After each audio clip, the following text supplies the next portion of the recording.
नमस्कार। फर्स्ट बिहार झारखंड में आपका स्वागत है। मैं राहुल ओझा आपके साथ। कोरोना संकट के बीच आरएलएसपी के राष्ट्रीय अध्यक्ष उपेंद्र कुशवाहा उपवास पर बैठे हैं। उपवास कार्यक्रम इसलिए रखा गया है ताकि जो सरकार है उसकी खामियों को बताया जा सके और सरकार की खामियों के खिलाफ जो है ये उपवास कार्यक्रम रखा गया है। साथ ही इसमें कहा गया था कि जो पार्टी के पदाधिकारी है और पार्टी से जुड़े हुए जो लोग हैं वो अपने घरों पर सोशल डिस्टेंसिंग का ख्याल रखते हुए मास्क लगाकर जो उपवास में वो शामिल होंगे। साथ ही कई जो मांगे हैं वो आरएलएसपी ने रखी है, ख़ास करके जिस तरीके से लगातार जो कोरोना संकट के बीच जो जांच चल रही है उसको लेकर भी सवाल किया गया है। साथ ही जो बाहर मजदूर फंसे हुए हैं बिहार से बाहर, उन लोगों को लेकर भी सवाल उपेंद्र कुशवाहा ने उठाया है।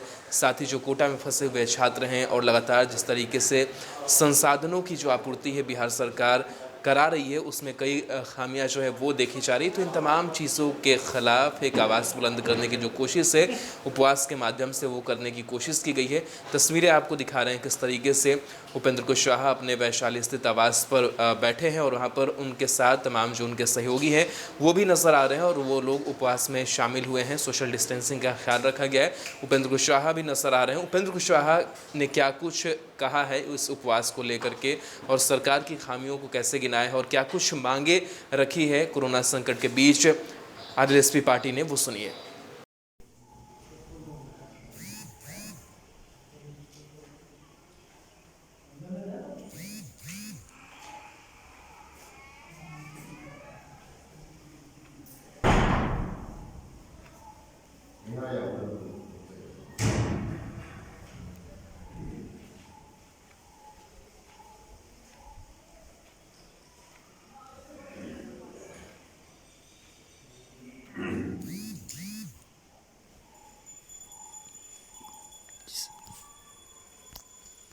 देखिए, आज पूरे बिहार में राष्ट्रीय लोक समता पार्टी के पदाधिकारी और दूसरे साथी उपवास पर बैठे हुए हैं।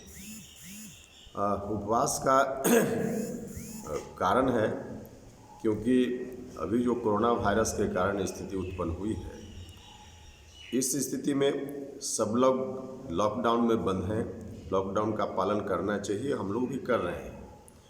लेकिन दूसरी ओर लॉकडाउन के कारण जो और कुछ समस्या आ गई है, जैसे कुछ लोग भूखमरी के शिकार हो रहे हैं, रोज़ काम करने वाले दिहाड़ी मजदूर हैं, अब काम नहीं कर पा रहे हैं, जिसके चलते उनकी स्थिति बिगड़ रही है। सरकार का दावा है कि हम सबकी मदद कर रहे हैं, लेकिन सरकार का दावा सच्चाई से बिल्कुल परे है। तो सरकार के दावा के तहत सच्चाई क्या है, यह बात जनता के बीच ले जाने की ज़रूरत है ताकि सरकार का भी ध्यान आवे और सरकार जो कुछ भी कर रही है उसमें सरकार को एक तरफा फीडबैक मिल रहा है। जो शासन प्रशासन के लोग उनको बता रहे हैं उसके आधार पर सरकार अपना दावा कर रही है, लेकिन सच्चाई नहीं है जो सरकार दावा कर रही है। सच्चाई यह है कि लोग भुखमरी के शिकार हैं। सच्चाई यह है कि बड़ी संख्या में लोग बिहार से बाहर परेशानी में हैं। कोटा में रह रहे छात्र परेशानी में हैं। अब लॉकडाउन की आड़ में पुलिस की सख्ती जरूरी है, लेकिन पुलिस ने कई जगह इस तरह की कार्रवाई की है जिसको कभी बर्दाश्त नहीं किया जा सकता है। जो किसान लोग हैं उनकी फसल समय पर कटाई नहीं हो पाए, जिसके चलते उनकी क्षति हुई है। अब उनकी भरपाई का मामला है।